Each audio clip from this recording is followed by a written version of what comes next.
अस्सलाम वालेकुम नाजरीन नाजरीन प्रोग्राम आबाद सिंध में मैं हूँ आपका मेज़बान आसिफ थे वो नाजरीन। इस हफ्ते हमारे प्रोग्राम का जो मौजू है पाक भारत कशीदगी और अमन का सवाल। देखा जाए तो दोनों ममालिक में जो जंग शुरू हो गई है, वो जो जंग शुरू हुई वो पहलगाम वाक़े के बाद जंग शुरू हुई। जो मोदी मेंटलिटी है, मोदी जो गवर्नमेंट है, उन्होंने जंग की शुरुआत की क्योंकि पाकिस्तान पे जो इल्ज़ाम लगाया गया पहलगाम वाक़े के बाद के पाकिस्तान पे इल्ज़ाम लगाया गया कि पाकिस्तान की तरफ से ये हुआ है, लेकिन उस पर कोई एविडेंस कोई सबूत पेश नहीं कर सका इंडिया। तो आलमी क़ुव्वतों ने भी यही पूछा भारत से कि आपके पास अगर सबूत है, एविडेंस है, तो आप पेश करें। लेकिन उसके बाद भी मोदी मेंटलिटी ने इस बात को बगैर सोचे कि दोनों जो स्टेट हैं न्यूक्लियर स्टेट है और दोनों का नुकसान होगा, जंग होगी तो ज़ाहिर है दोनों मुल्कों की आवाम का नुकसान होगा और ख़ित्ते में जो है वो बहुत सारी चीज़ें अनबैलेंस हो जाएंगी।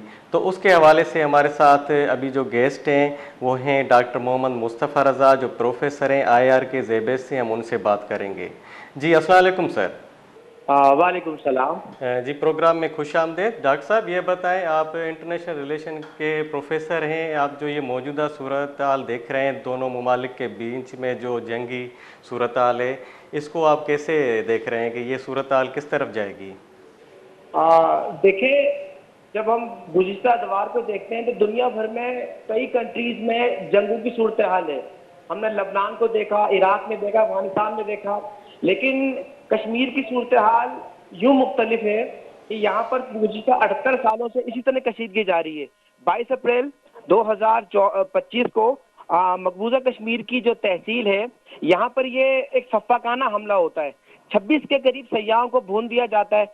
अब वाकई की शिद्दत इस बात का तकाजा करती है कि भारतीय रियासत अपनी तमाम इंटेलिजेंस को इनकी ताकत को बरोए कार लाते हुए जिम्मेदारों को कैफर किरदार तक पहुंच जाती, लेकिन इंडिया ने झट से पाकिस्तान के ऊपर इसका नाम लगा दिया।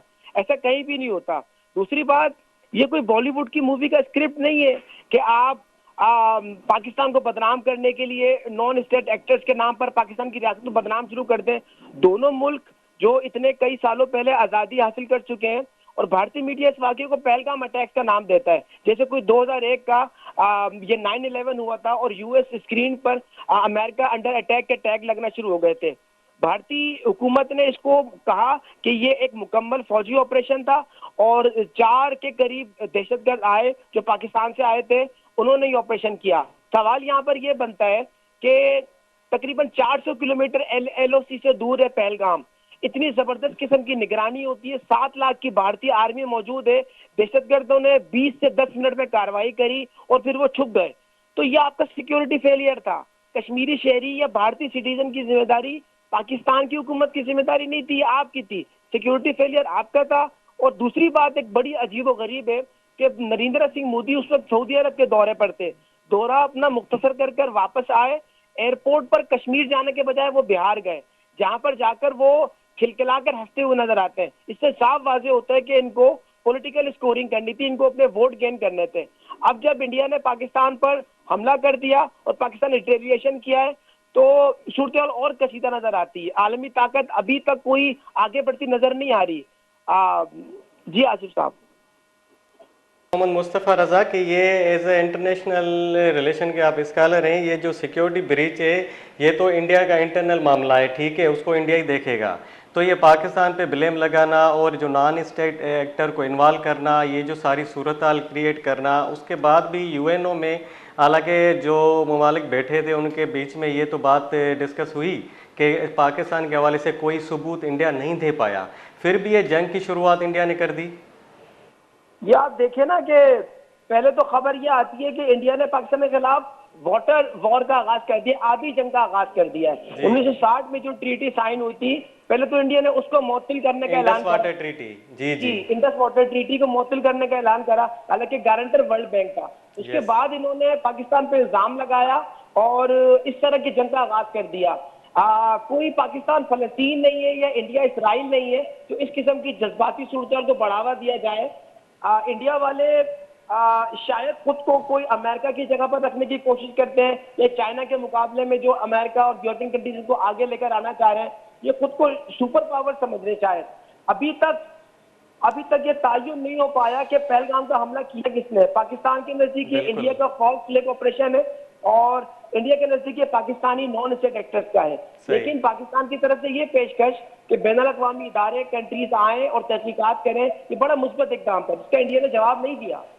अच्छा, ये जो डेवलपमेंट हुई है अमेरिका के हवाले से, जो अमेरिका के हाईली डिप्लोमेट हैं उन्होंने भी बयान दिए हैं, और सऊदी अरब से भी एक वफद आया है पाकिस्तान, इंडिया से हो गए फिर पाकिस्तान आया। ये जो सारी डेवलपमेंट आप देख रहे हैं, ये क्या जंग रोकने में कामयाब हो जाएंगे? ये जो डिप्लोमेट्स हैं या जैसे उनका रोल, जो मीडिएटर्स हैं, उनका क्या रोल है इसमें?